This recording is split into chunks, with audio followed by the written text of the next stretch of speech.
A coup is a tool used by powerful countries to remove leaders they don't like from other countries. It involves forcibly punching out a government without elections or processes. The United States has used coups as a tool to achieve its goals on the world stage, with major US-led coups being successful. One such coup was in 1893 in Hawaii, where the US felt the Hawaiian Queen threatened American control over sugar. The descendants of white American missionaries settled in Hawaii over the years, leading to the overthrow of the Queen and the installation of Sanford B. Dole as the new president. This coup was a turning point in showing how the US could remove leaders from power in faraway places. Spain's declining empire has led to resistance in its colonies, particularly in Cuba, Puerto Rico, and the Philippines. The US, a rising empire, is uncomfortable with Spain having colonies off their coast, but doesn't love the idea of true independence for these strategic islands.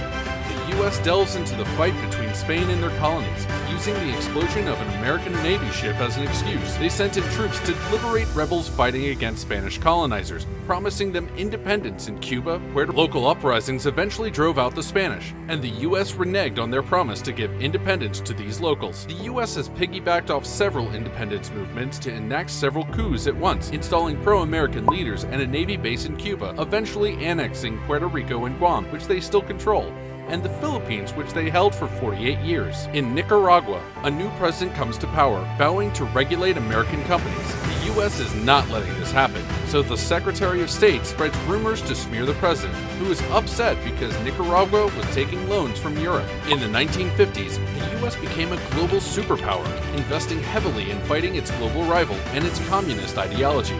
This led to the creation of the Central Intelligence Agency, CIA, which revolutionized the art of coups by collecting and analyzing information from all over the world. The CIA secretly sent Mohammad Mossadegh to Iran in 1953, serving as a reminder of the power of the US in shaping the world and the importance of nationalizing resources. The Shah, a ruler of Iran, became the emperor, and the US emerged as the dominant power in the Middle East, welcoming American oil companies to access one of the largest oil reserves on Earth. Under the Shah regime, Iran became a brutal police state, with the execution of military officers, student leaders, and anyone associated with Mossadegh. In 1979, mass protests led to the ouster of the Shah and the establishment of the Islamic Republic. Key men in Washington, D.C. carried out coups that defined the Cold War and shaped covert operations around the world. In Guatemala, the CIA targeted a leader elected by the people who wanted to take back the country's resources for the people, breaking up American monopolies controlling the country's electricity and railroad. The US decided to defend the banana companies or else communist reforms would spread. The US President and Secretary of State ordered an overthrow, and the CIA got right to work. The Shah, the CIA, and other countries have used various tactics to overthrow their leaders and establish their influence in the Middle East. In the 1960s, the US aimed to prevent Congo from falling into Soviet influence by focusing on the dictatorship of Patrice Lumumba. They allied with Lumumba's enemies and Congo's former colonizer Belgium, bribing politicians, funding protests, and circulating propaganda. In the Caribbean in the 1960s, the US sent weapons to a group of hitmen to assassinate a brutal dictator in the Dominican Republic. The US-friendly candidate was eventually elected, and Vietnam was divided between communist and pro-Western governments. The US needed the South to stay on its side, but Washington lost confidence in the South's leader, President Diem, and feared that communism would take over Vietnam. The CIA decides to launch another coup against the South Vietnamese general, who doesn't love the president. The general directs his military to seize the airport and radio stations, block off highways, and march to the presidential palace. A bloody shootout goes down, and President Diem escapes. He realizes he needs to set up a meeting to surrender at a Catholic church, but the generals arrive and kill him on the spot. The US did not plan for this to happen, but they made it happen. JFK is said to be distraught about this, as the first American Catholic president behind the coup that killed the first Vietnamese Catholic president. JFK was assassinated 20 days later. One national security journalist argues that Diem's assassination had a greater impact on American history than the murder of JFK because it locked the US into a decade of conflict in Vietnam, which ballooned into a long war ending in an embarrassing defeat and a political crisis at home. In 1964, Brazil was potentially veering off into communism with the rise of a new leftist leader. The CIA was lucky, as there was already a coup being plotted against him. The US military just showed up with ships off the coast of Brazil, airlifting ammunition and supplies. The Brazilian coup went down and a new leader came in. In the 80s, Muammar Gaddafi was making trouble in the region, funding terrorist groups and working to expand his influence. He got a call from his neighbor Chad asking for help against a rebellion.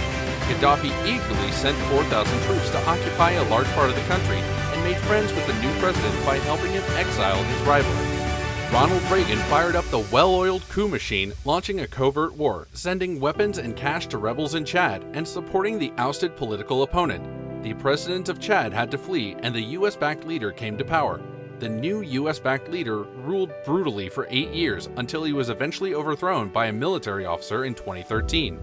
In 1983, communism again struck Central America, and the US sent 2,000 troops to invade a small remote island and remove its communist leader. In 1989, the US controlled a crucial canal in Panama, which was favored by the Panamanian dictator. However, the US lost confidence in him and began to question his ability to maintain access to the canal. The dictator was indicted on drug trafficking and money laundering charges in Florida, but the death of an unarmed American soldier in Panama City broke the camel's back for him. The US invaded Panama with 27,000 troops, crushing Panama's military and arresting their dictator. In the late 1980s, the Soviets invaded Afghanistan, and fighters from around the world fought against the Soviets and their puppet, the Afghan president. The US supported these fighters, pushing the Soviets back and successfully running the Afghan president out of office. The US-funded fighters, including Osama bin Laden and Abu Musab al-Zarqawi, started the group that would later become ISIS. In 2003, 150,000 American troops invaded Iraq, focusing on taking out Saddam Hussein. This led to an American-friendly government in Iraq, alienating large swaths of the Iraqi people and army who formed anti-American rebel groups that fought against the American occupation. Iraq remains a place of deep political instability, with low trust in the government and no clear answers to the reasons behind the expensive, horrific, and destructive coup. In 2011, the US intervened in Libya during protests to save pro-democracy protests from dictator Muammar Gaddafi. The US rallied NATO allies to help, but eventually switched to total regime change. The US has used coups as a force in international conflicts and is a proven tool in their foreign policy. Gaddafi was captured and killed by NATO drones, and Libya has been in chaos ever since. US-led coups, especially during the Cold War, often stamped out new democracies and replaced them with authoritarian leaders who would oppress the people with the support of the United States. This redirects the country's history and creates more problems for the people and the United States itself. Recently, Russia has been meddling in the election process of the United States, which has been criticized for the violation of democracy and society. The US has historically used coups as a means to maintain its dominance over the world, causing problems for both the people and the United States. The US has always had this unsaid hold over the rest of the world, always getting what it wants. What are your thoughts about this? Tell us in the comments below.